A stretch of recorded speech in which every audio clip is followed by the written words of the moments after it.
진리를 추구하는 이 자세는 솔직담백하고 진지해야 됨을 말하고 있습니다. 하면서 1장 7절에 보면은 미련한 자는 지혜와 공개를 멸시한다라고 기록하고 있습니다. 그러나 지혜의 자녀들은 지혜의 말을 받아들이게 됩니다. 또한 지혜의 자녀들은 진지합니다. 그리고 열심히 지혜를 구하는 사람입니다. 그들은 지혜의 말들을 듣고 기억하고 또 묵상하고 또 검토하며 받아들이고 그리고 그 받아들이는 모든 지식들을 하나하나 쌓아두는 것을 좋아하고 있습니다. 만일 우리들이 하나님의 말씀을 소유할 수 있는 놀라운 특권의 가치를 깨닫게 되어진다면 성경이 우리 앞에 계시하는 이 교훈과 그리고 조언과 그리고 포지션과 권면과 명령을 좀 더 주의 깊게 생각해 볼 것입니다. 그러나 어떤 말도 듣기를 거부하는 자는 성경에서 어리석은 자들이다 라고 기록하고 있습니다. 이것은 불합리하고 불공평하며 비겁하고 어리석은 태도라 그렇게 하겠습니다. 또한 듣는 척 만척하는 할뿐 그 안에 진실성과 간절한 마음이 없는 사람들, 이런 사람들은 이 세상에서 어리석은 사람으로 간주하고 있습니다. 그러나 우리의 마음에 진지함이 담겨 있다면 우리는 하나님의 조언과 명령과 말씀의 진수를 기억 속에 양심 속에 깊이 간직하면서 그 말씀을 따라야 되겠다라고 하는 마음가짐과 거기에 행함이 따르게 되어지는 것입니다. 그러므로 우리는 하나님의 진리를 추구하는 자세는 열정적이어야겠다라는 것입니다. 어떤 의미에서 자기 만족을 위한 탐구를 달성하는 데에는 많은 노력이 필요하지 않습니다. 하나님의 지혜는 그 가르침에 주는 데 있었으나 가르침을 받는 자들도 그 교훈을 추구하고 따르는 데 있어서 열성적이어야 한다라는 것입니다. 혼란스러운 인생의 여정에서 혼자 힘만으로 길을 찾아가는 것이 거의 불가능한 일이라는 것을 인식하는 사람은 올바른 길로 그를 인도하고 그 길을 지켜나갈 수 있도록 도와주는 하나님께 간절히 구하게 될 것입니다. 여러분들이 아무리 내비게이션이 이렇게 발달했다 할지라도 여러분들의 앞날은 하나님만이 아신단 말입니다. 그러므로 우리는 언제나 하나님께 간절히 구하는 그 마음, 진리를 탐구하는 그 마음, 우리가 열심을 내야 하는 그 마음이 하나님께로 오로지 향하지 아니하면 오늘 우리는 이 세상의 모든 험한 소리에 우리의 삶이 뺏기고 마는 것입니다. 하나님의 진리를 추구하는 열정은 끈질긴 인내를 겸해야 한다는 것입니다. 사람들은 이 세상의 보물들을 추구함에 있어서 실사회 없이 그 보물을 캐기 위해서 노력할 것뿐만 아니라 쉽사리 포기도 하지 않습니다. 그 보물을 캐기까지는. 그래서 그 보물을 쉽게 발견할 수 없다는 것을 알기 때문에 그들은 그렇게 엄청난 노력과 피땀을 쏟아붓는 것입니다. 자, 그래서 하늘나라의 지혜와 지식도 마찬가지라는 것입니다. 그러나 하늘나라의 지혜와 지식의 가치를 실제적인 경험으로 깨닫게 되었음을 고백하는 사람 중에서도 그 보물을 더욱 많이 찾아내기 위해서 열망과 끈질기고 힘든 노력을 한다는 사실을 깨달은 사람은 없다는 것입니다. 많지 않고 아주 소수에 불과한 것입니다. 여러분은 정말 하나님의 말씀의 보화를 캐기 위해서 내가 얼만큼 노력을 하고 끈질김이 있고 인내력이 필요한 것인지를 여러분 스스로 깨달아야 됩니다. 그렇지 아니하고 그냥 예배만 드리고 가면 다 잊어버립니다. 다 잊어버려요. 기침 한 번 해도 다 잊어버립니다. 한숨 자고 나면 다 잊어버려요. 그러니까 우리가 어떤 말씀을 깨달을 때 열망과 끈질김, 힘든 노력이 없이는 하나님의 지혜의 무궁함을 그 보화를 캐낼 수 없습니다. 사실 그 지혜를 열심히 추구하지 않고서는 말씀이 우리 안에 풍성하게 거할 수가 없고요. 또한 그 말씀을 주의 깊게 지키지 않고서는 살아있는 말씀이 될 수가 없고 여러분들의 삶을 변화도 없다는 것입니다. 그래서 하나님에 대한 지식은 하늘나라의 지혜의 첫 번째 교훈입니다. 이 가르침을 올바르게 이해하는 것이 모든 가르침의 바탕이 되어진다는 사실을 기억해야 됩니다. 하나님에 대한 이 그릇된 개념은 뭡니까? 다른 모든 지식을 파괴시켜버립니다. 하나님에 대한 그릇된 개념이 있다면 모든 지식을 다 파괴해버립니다. 따라서 하나님에 대한 지식에 비롯된 하나님에 대한 경외감, 올바로 인식하는 것은 대단히 중요하다 이 말입니다. 여러분들이 하나님 앞에서 바로 서기만 하면 모든 지식이 그냥 그대로 다 이 세상의 것이 다 들어오게 되어 있습니다. 그리고 참된 지혜를 얻어낼 수 있는 근원은 어디에 있습니까? 예수님께서는 그분의 말씀과 그분의 성령으로서 지혜를 은사로 주십니다. 그래서 이 두 가지는 사실상 하나인데, 왜냐하면 하나님께서 성령 없이는 말씀을 주시지 않습니다. 말씀이 없는 성령 또한 주시지 않기 때문입니다. 그래서 성령과 말씀은 하나입니다. 그래 건강한 지혜라는 말 속에는 실제적이고 견고하고 실질적인 것을 의미하는 내용이 거기에 담겨져 있습니다. 그래서 하나님께서는 현세에서 사용할 수 있는 지혜를, 하나님은 우리에게 무엇이 필요한 지혜가 무엇이 필요한지를 알고 계십니다. 그래서 하나님께서 자신과 예수님 안에서와의 이 진리와 길과 하나님의 뜻을 점점 더 명확하게, 그리고 그보다 더 많이 보여주실 것입니다. 그래서 여러분들이 탐구를 하기만 하면, 말씀을 타고 들어가기만 하면 여러분들의 삶에 더 명확하고 더 많은 것을 하나님이 여러분들에게 보여주신다는 것입니다. 또한 하나님께서는 미래의 더 나은 세상에 이 백성들을 위해서 더없이 귀중한 지혜와 지식을 저장해 두셨는데, 7절 보세요. 그는 정직한 자를 위하여 완전한 지혜를 예비하시며 행실이 온전한 자에게 방패가 되시나니 라고 하셨습니다. 자, 하나님은 모든 의의 적들의 공격을 막아주는 안전한 방패가 되신다라고 말씀하고 계십니다. 12절 보세요. 악한 자의 길과 배역을 마련한 자에게 건져내시리라. 방패가 되셔서 건져내신다는 거죠. 하나님의 권세와 방패가 가로막았을 때의 악한 세력은 누구도 그를 건들 수가 없고 그들이 힘없이 땅바닥에 쓰러질 것을 우리에게 말씀해 주고 있습니다. 어떤 사람이 재판에서 유리한 판결을 내릴 수 있는 중요한 서류를 분실해 버렸습니다. 그런 분실한 그 서류를 찾으려고 분주하게 움직이면서 온 집안을 열심히 돌아다니게 됩니다. 그래서 부인, 붉은 도장이 꼭 찍힌 이 서류 뭉치를 보지 못했소? 라고 질문합니다. 그게 뭔데요? 신문인가요? 아니요, 신문이 아니요. 만일 그 서류 뭉치를 찾지 못하면 나는 재판에서 패소하고 말 것이오. 그러자 부인도 모든 서랍과 트렁크, 벽장, 심지어 땅바닥, 장판까지 다 뒤지면서 샅샅이 다 찾아보았습니다. 그 두 사람은 아마도 우리가 철저히 찾아보지 못했다라고 생각하고 똑같은 방법으로 몇 번을 뒤지면서 온종일 찾았습니다. 왜 그럴까요? 그 서류를 찾지 못하면 그는 분명히 재판에서 치기 때문에, 패소하기 때문에 그들은 포기할 수가 없었던 것입니다. 그래서 그 서류를 찾다가 결국 기진맥진하여 울음이라도 터뜨릴 지경이었습니다. 그런데 너무나도 애타게 원했던 그는 마침내 서류 상자를 다시 한번 열어보았더니 그 서류 상자에 깊숙이 열어놓는 닫고 옆으로 꼭 찍어 넣어놨습니다. 그리고는 그 부인에게 이 서류를 찾지 못할 바에 차라리 내가 집에 불을 태워버리려고 그렇게 생각했어서 라고 했답니다. 사람들은 법률상에 중요한 서류를 찾는 것처럼 그들의 영혼 속에 승리하는 신앙을 찾고자 한다면 다음과 같은 말할지 모릅니다. 다른 사람들은 그리스도인다운 생활을 잘하고 있는데 나는 왜 못하고 있을까? 그러나 그리스도인다운 삶을 살 수 있다라는 것입니다. 성경에서는. 그리고 참된 신앙을 원할 때, 그들의 영혼이 신앙에 굶주릴 때, 잃어버린 서류를 간절히 열망하고 있을 때 그들은 참된 신앙을 찾게 된다는 것입니다. 여러분 기억해야 됩니다. 서류 하나도 그렇게 생명을 걸고 찾는데 여러분들의 영혼이 달려있는 문제입니다. 여러분의 미래가 있는 것입니다. 우리가 그냥 이대로 믿어도 될까라고 하는 이것이 오늘 우리에게 있어야 됩니다. 우리가 살아가는 인생이라는 바다에 오늘 이렇게 엄청나게 우리의 삶이 펼쳐져 있습니다. 우리는 그 바다에서 폭풍을 사납게 몰아치는 모습을 우리는 보게 될지도 모릅니다.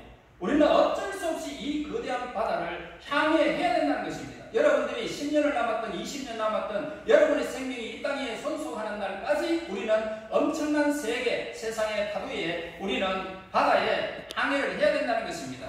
종종 우리는 휘몰아치는 폭풍우 인해서 큰 파도 아래 가라앉는 성도들도 보게 될 것입니다.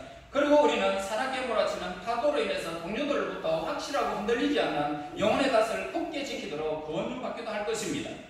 12절 보세요. 악한 악한 자의 길과 폐역을 말하는 자에게서 건져내시리라. 악한 자의 길이 뭡니까? 여기서 말하는 악한 사람인지 행동 원리인지 명확하게 분명히 오늘 본문에서는 나타나지 않고 있습니다. 그러나 악한 길은 사탄이 가는 길입니다. 지옥 가는 길입니다. 그의 추종자들이 따라가는 길이다 라는 것은 분명한 것입니다. 그래서 폐역을 말하는 자, 이런 사람은 젊은이들에게 가장 커다란 위험을 주는 자를 말하고 있습니다. 직업장에서, 작업장에서, 아니면 상점에서, 혹은 사적인 친구들과의 모임에서 폐역한 혀를 가지고 있는 사람은 친구들을 서로 이간질하게 된다는 것입니다. 그리고 거짓 명찰을 하게 합니다. 혹은 불순한 행위를 하게 됩니다. 뿐만 아니라 허영으로 가득 차고 도의적인 것을 약화시키는 그런 우둔함을 그들은 나타내게 되어지는 것입니다.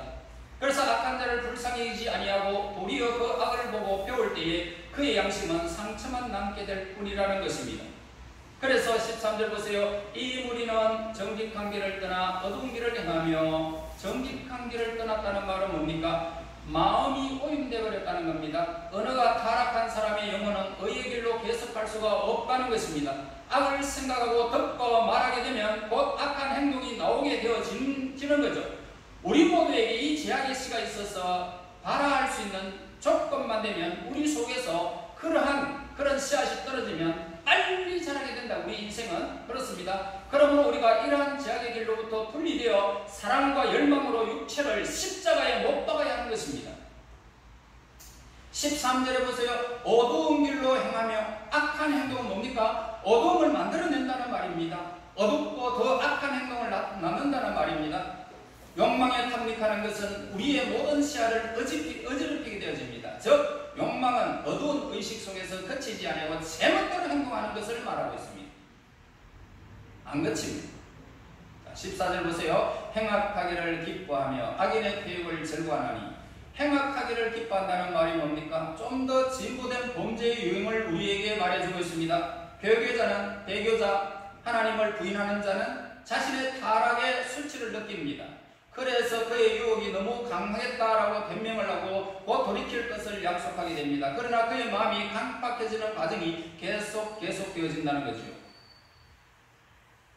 그는 좀 더 안일해지기 시작하고 행악하기를 기뻐하기에 이르는 것입니다. 그러므로 저와 여러분, 이 폐역한 자, 행하기를 기뻐하는 자,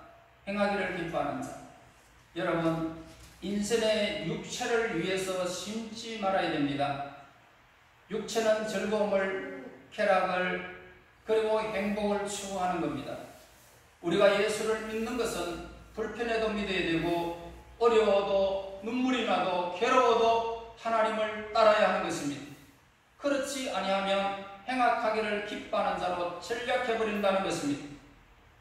다시 말해서 내 마음이 강팍해진다는 것입니다. 여러분, 바로가 하나님의 백성들을, 바로왕이 하나님의 백성들을 보내지 않으려고 10가지 재앙을 맞았을 때에 그가 비로소 두 손을 들고 그 백성들을 보내게 됩니다. 그러나 강팍함이 또 그에게 밀려와서 그의 생명이 바다에 함몰되어 죽는 그 순간까지 그는 강팍함을 면할 수가 없었던 것입니다. 인생이 그렇습니다. 그리고 보세요. 뒤줄에 14절 뒤쪽에 악인의 폐역을 즐거워하나니. 자, 이는 사악한 자들보다 더 파렴치한 자들입니다.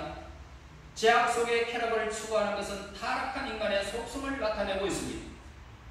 우리가 가지고 있는 성과 지혜에 대해서 완전한 보호자가 되지 못합니다. 그러므로 하나님은 우리를 위에서 방패를 예비해 놓고 계시는 거죠. 즉 하나님이 바로 지혜를 보호하는 방패가 되신다는 것입니다. 그래서 본문 7절에서 완전한 지혜는 하나님의 본질과 본성을 의미하고 있는 것입니다. 그래서 우리가 하나님 품에 하나님을 의지할 때, 온전히 하나님을 의지할 때 완전한 지혜가 우리에게 온다는 것입니다. 그러나 이 말은 또한 신앙과 지혜와 하나님의 율법을 의미하기도 하는 것입니다. 왜냐하면 이 세상의 모든 것들은 사라져버려도 하나님께 속한 것은 영속하는 본질을 갖고 있기 때문입니다. 즉 하나님의 것들은 인간의 행복을 만들고 만물의 본질을 유지시켜주는 것입니다. 여러분, 방패는 뭡니까? 모진 시련을 막아내는 역할을 한다는 것입니다. 하나님은 하나님께뿐만 아니라 의에 대해서 행하여지는 잘못도 막아내는 것입니다. 또한 하나님의 종들이 상처를 받지 않도록 모진 불행들을 다 막아주시는 것입니다. 방패는 올바르게 살아가는 사람들이 싸우고 투쟁해야 한다는 것을 보여주는 것입니다. 따라서 모든 사람들은 대적들을 용감하게 대항해야 한다는 말입니다. 대적자들은 대항하는 자들을 두려워하지 않는 조력자를 갖게 될 것이며 또 승리는 자비로운 대가로 우리에게 주어질 것입니다. 또한 하나님은 지혜를 찾다가 빠진 가오에서 벗어나 온전히 행하려고 노력하는 자들을 지키시고 방패가 되셔서 우리를 보호해 주실 것을 약속하고 있습니다. 하나님을 두려움으로써 하나님으로부터 지혜를 얻으며 또한 이렇게 얻은 지혜가 완전한 지혜라는 사실을 우리에게 성경에서 가르쳐줍니다. 심판의 길에서 하나님은 전능하신 권능으로 우리 성도들을 보호하실 것입니다. 뿐만 아니라 거룩한 길에서도 하나님은 성도를 내내 보호하실 것입니다. 그리고 거룩한 길을 보존하는 하나님은 그들과 함께 동행하시면서 보호하실 것입니다. 8절 보세요. 대저 그는 정의의 길을 보호하시며 그의 성도들의 길을 보존하려 하심이니라. 하나님은 의로우심으로 성도들을 의의 길로 인도하시는 분이십니다. 내 영혼을 의의 길로 인도하시는 분. 20절 보세요. 지혜가 너를 선한 자의 길로 행하게 하며 또 의인의 길을 지키게 하리니. 자, 악인에게서는 악한 사람에게서는 떠나지 않는 한 선한 길을 우리는 갈 수가 없다라는 것입니다. 선과 악은 정반대이기 때문입니다. 하나는 반드시 다른 하나를 몰아낸다는 것입니다. 선이 있느냐 악이 몰아갑니다. 악이 있느냐 선이 우리에게 없습니다. 그리고 악을 피하는 것만으로 충분하지 않다는 것입니다. 피하는 길만이 우리가 아니라 그래서 우리는 실제로 선을 행해야 된다라는 것입니다. 지혜의 유일하고 주요한 목적은 뭡니까? 선행이라는 것입니다. 선을 행하라는 거죠. 그래서 실천 없는 지식에는 재앙이 따르게 된다라는 것입니다.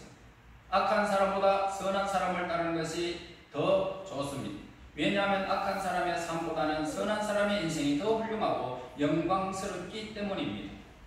선한 본보기는 모든 수치를 덮어버립니다. 에서와 같은 사람보다는 아브라함과 다윗의 본보기로 우리는 살아가야 할 것입니다. 아브라함도 실수했습니다. 뿐만 아니라 다윗도 엄청난 실수를 했습니다. 그럼에도 불구하고 그들은 어떻게 모든 그 불의가 덮여졌느냐? 선한 사람의 행위를 했기 때문이라는 것입니다. 얼마나 영광스럽고 훌륭한 그들의 믿음을 하나님께서 내 마음에 합한 자 그렇게 했던 이야기입니다. 그러므로 양은 넉대를 따르지 않습니다. 절대 안 됩니다. 보수하라. 양은 양을, 넉대는 넉대를 따를 것입니다. 우리는 하나님의 어린 양들입니다. 그러므로 우리는 지옥으로 가는 악한 사람보다 천국으로 가는 선한 사람을 따를 것입니다. 하나님의 진리에 굳게 서서 예수님을 따라 선한 길로 인도함을 받는 하나님의 어린 양들이 되시기를 예수님 이름으로 축원합니다. 하나님 은혜 감사합니다. 오늘도 우리들을 의의 길로 인도하여 주셔서 하나님의 말씀을 더 듣게 하됨을 진실로 감사합니다. 우리 하나님, 이 땅 위에 수많은 유혹들이 있지만 그 모든 유혹들을 물리치고 하나님께 속한 자의 선한 삶을 살아서 진정으로 우리 하나님께서 우리의 방패가 되심을 신뢰하며 깨닫게 하시고 누리게 하여 주시옵소서. 이 땅에 하나님의 진리에 굳게 서서 예수님을 따라 선한 길로 인도함을 받는 하나님의 친백성들이 될 수 있도록 인도하여 주시옵소서. 예수님 이름으로 기도하옵나이다. 아멘. 510장입니다.